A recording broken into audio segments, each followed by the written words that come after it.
This is Elizabeth with WTI, and let's be honest, we're all a little bit stinky sometimes, but we don't always have access to a shower. Well, that's okay. The Pharma-C company has these bathing cloths for you. They are already pre-treated with aloe and vitamin E. What's really great is the size of these cloths. You can see how large they are, which means it's going to be easy to clean large area parts of your body, especially as being an adult, you would like to have a large cleaning cloth. Also, it is soft, so that way it would feel comfortable even on a child. These cloths already come pre-treated, which means they are moist, but to activate all the enrichments of it, put water in it and it becomes so sudsy, which is great because you want to feel like you actually are clean at the end. Just wipe it up with a towel. If you're like me and perhaps you got a little sneaky at work, but you want to quickly transition to hanging out with friends and you don't have time to go take a shower, well then this is a really quick and easy solution. Have this in one of your bags. You take a cloth, you activate it with water, you clean up, right? Do those armpits, you're smelling good. You throw that in the trash and you're good to go.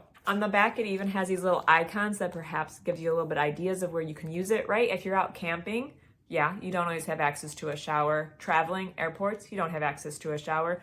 But also, these are really good if you are someone that's recently been injured or if you are taking care of someone elderly. Having that conventional shower or bath just isn't always possible. And if that's your case, then bringing the bathing solution to that person is going to make their life so much easier. These bathing cloths are a super good and easy, effective way to help clean your body in an unconventional way. So whether it's just been a long day at work, you don't have access to a shower, you've been traveling, or perhaps you've recently been injured, you're disabled, or you're helping taking care of an elderly person. No matter who you are, we all deserve to be clean and to actually feel like we're being cleaned. But hey, that's just my point of view.